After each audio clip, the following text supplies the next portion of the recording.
ನಮಸ್ಕಾರ, ನೀವು ನೋಡ್ತಾ ಇದ್ದೀರಾ ಪ್ರಜಾಮಾರ್ಗ ನ್ಯೂಸ್. ನಾನು ಚೈತ್ರಕೋಟ. ಬನ್ನಿ ಇವತ್ತಿನ ಟಾಪ್ ನ್ಯೂಸ್ ಏನೆಲ್ಲ ಇದೆ ಅಂತ ನೋಡ್ಕೊಂಡು ಬರೋಣ. ವಾಲ್ಮೀಕಿ ನಿಗಮ ಹಗರಣದ ತನಿಖೆ ಚುರುಕುಗೊಂಡಿದೆ. ಈಗಾಗಲೇ ಮಾಜಿ ಸಚಿವ ನಾಗೇಂದ್ರ ಅವರನ್ನ ಇಡಿ ಅಧಿಕಾರಿಗಳು ಬಂಧಿಸಿ ವಿಚಾರಣೆ ಮಾಡ್ತಾ ಇದ್ದಾರೆ. ಈ ಮಧ್ಯೆ ಶಾಸಕ ಬಸನಗೌಡ ದದ್ದಲ್ ಇಂದು ವಿಚಾರಣೆಗೆ ಬರುವಂತೆ ಇಡಿ ಅಧಿಕಾರಿಗಳು ನೋಟಿಸ್ ಅನ್ನು ಕೊಟ್ಟಿದ್ದಾರೆ. ಶಾಂತಿನಗರದ ಇಡಿ ಕಚೇರಿಗೆ ಹಾಜರಾಗಲು ಇಡಿ ನೋಟಿಸ್ ಅನ್ನು ಕೊಟ್ಟಿದ್ದು ದದ್ದಲ್ರನ್ನ ಬಂಧಿಸುವ ಸಾಧ್ಯತೆ ಇದೆ. ಇಡಿ ಬಂಧನದಲ್ಲಿರುವಂತಹ ನಾಗೇಶ್ಗೆ ಅಧಿಕಾರಿಗಳು ಫುಲ್ ಡ್ರಿಲ್ ಮಾಡಿದ್ದಾರೆ. ಅಧಿಕಾರಿಗಳ ಪ್ರಶ್ನೆಗೆ ನನಗೇನು ಗೊತ್ತಿಲ್ಲ ಅನ್ನೋ ವರಸೆಯನ್ನ ನಾಗೇಂದ್ರ ಮುಂದುವರಿಸಿದ್ದಾರಂತೆ. ಆದರೂ ಕೂಡ ಬಿಡದೆ ಅಧಿಕಾರಿಗಳು ಆರೋಪಿಗಳ ಹೇಳಿಕೆ ದಾಖಲೆಯನ್ನ ಮುಂದಿಟ್ಟುಕೊಂಡು ವಿಚಾರಣೆಯನ್ನ ನಡೆಸ್ತಾ ಇದ್ದಾರೆ. ಕೇಂದ್ರ ಸಚಿವ ಎಚ್.ಡಿ. ಕುಮಾರಸ್ವಾಮಿ ವಿರುದ್ಧ ಚಿಕ್ಕಬಳ್ಳಾಪುರ ಶಾಸಕ ಪ್ರದೀಪ್ ಈಶ್ವರ್ ವಾಗ್ದಾಳಿ ನಡೆಸಿದ್ದಾರೆ.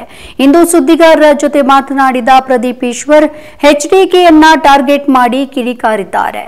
ಮುಡಾದ ಸೈಟು ಹಂಚಿಕೆಯಾದ ಬಗ್ಗೆ ಎಚ್.ಡಿ. ಕುಮಾರಸ್ವಾಮಿ ಕುಟುಂಬದ ವಿರುದ್ಧ ಅವತ್ತೇ ಬಿಎಸ್ ಯಡಿಯೂರಪ್ಪ ಆರೋಪವನ್ನ ಮಾಡಿದ್ರು ಎಂದಿರುವ ಶಾಸಕ ಪ್ರದೀಪ್ ಈಶ್ವರ್ ಈಗ ಬಿಜೆಪಿ ಜೊತೆಗೆ ಜೆಡಿಎಸ್ ಮೈತ್ರಿ ಮಾಡಿಕೊಳ್ಳಲಾಗಿದೆ.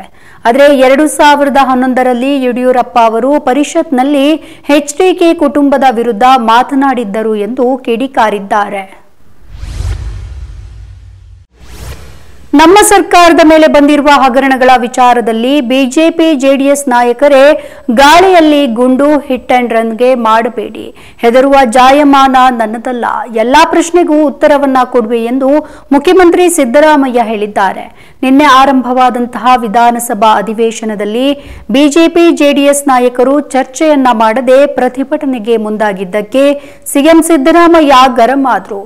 ಬಳಿಕ ವಿರೋಧ ಪಕ್ಷಗಳನ್ನ ಉದ್ದೇಶಿಸಿ ಮಾತನಾಡಿ ಹೆದರುವುದಿಲ್ಲ, ಉತ್ತರ ನನ್ನ ಬಳಿ ಇದೆ ಎಂದು ಹೇಳಿದ್ರು.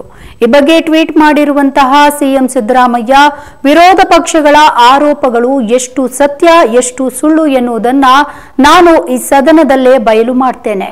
ರಾಜಕೀಯ ದುರುದ್ದೇಶದ ಟೀಕೆಗಳಿಗೆ ಹೆದರಿ ಕೂರುವಂತಹ ಜಾಯಮಾನ ನನ್ನದಲ್ಲ ಎಂದು ಹೇಳಿದ್ದಾರೆ.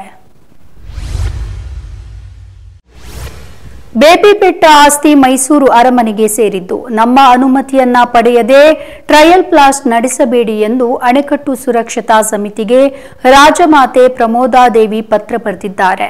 ಕೆಆರ್ಎಸ್ ಡ್ಯಾಂ ಸಮೀಪ ಇರುವಂತಹ ನಮ್ಮ ಖಾಸಗಿ ಜಮೀನಿನಲ್ಲಿ ಟ್ರಯಲ್ ಪ್ಲಾಸ್ಟ್ ನಡೆಸುವ ಹಕ್ಕು ಯಾರಿಗೂ ಇಲ್ಲ ಎಂದು ಅಣೆಕಟ್ಟು ಸುರಕ್ಷತಾ ಸಮಿತಿಗೆ ಪತ್ರವನ್ನ ಬರೆದು ರಾಜಮಾತೆ ಎಚ್ಚರಿಕೆ ನೀಡಿದ್ದಾರೆ. ಈ ಆಸ್ತಿಯನ್ನ ನನ್ನ ಹೆಸರಿಗೆ ಖಾತೆ ಮಾಡಿಕೊಳ್ಳುವಂತೆ ಕಂದಾಯ ಇಲಾಖೆಗೆ ಹಲವು ಬಾರಿ ಪತ್ರವನ್ನ ಬರೆಯಲಾಗಿದೆ. ಆದರೆ ಇದುವರೆಗೆ ಯಾವುದೇ ಕ್ರಮ ಆಗಿಲ್ಲ ಎಂದು ಪತ್ರದಲ್ಲಿ ಬರೆಯಲಾಗಿದೆ. ಮಾಜಿ ಸಚಿವ ನಾಗೇಂದ್ರ ಇಡಿ ವಶಕ್ಕೆ ಪಡೆದಿರುವ ಹಿನ್ನೆಲೆಯಲ್ಲಿ ನಿನ್ನೆ ಪರಿಷತ್ನಲ್ಲಿ ಬಿಜೆಪಿ ಸದಸ್ಯ ಸಿಟಿ ರವಿ ಕಾಂಗ್ರೆಸ್ ಪಕ್ಷದ ವಿರುದ್ಧ ಆರೋಪ ಮಾಡುವ ಬರದಲ್ಲಿ ನಿತ್ಯ ಸುಮಂಗಲಿ ಪದ ಬಳಸಿದ್ರ ಬಗ್ಗೆ ಸಚಿವೆ ಲಕ್ಷ್ಮೀ ಹೆಬ್ಬಾಳ್ಕರ್ ತರಾಟೆಗೆ ತೆಗೆದುಕೊಂಡ ಪ್ರಸಂಗ ನಡೆಯಿತು. ಕಲಾಪದಲ್ಲಿ ನಡೆದಂತಹ ಚರ್ಚೆಯ ವೇಳೆ ಮಾತನಾಡಿದಂತಹ ಸಿಟಿ ರವಿ ವಾಲ್ಮೀಕಿ ನಿಗಮದಲ್ಲಿ ಹಗರಣ ಉಲ್ಲೇಖಿಸಿ ಏನ್ ಮಾಡೋದು, ಕೆಲವು ನಿತ್ಯ ಸುಮಂಗಲಿಯರು ಇರ್ತಾರೆ, ಅವರು ಎಲ್ಲಿ ಅಧಿಕಾರ ಇರುತ್ತೋ ಅಲ್ಲಿ ಹೋಗ್ತಾರೆ ಅಂತ ಹೇಳಿದ್ರು. ಇವಿಷ್ಟು ಈ ಹೊತ್ತಿನ ಟಾಪ್ ನ್ಯೂಸ್. ವಿನೂತನ ಸುದ್ದಿಗಾಗಿ ನೋಡ್ತಾ ಇರಿ ಪ್ರಜಾಮಾರ್ಗ ನ್ಯೂಸ್. ಇದು ಜನಸಾಮಾನ್ಯರ ಧ್ವನಿ. ನಮಸ್ಕಾರ.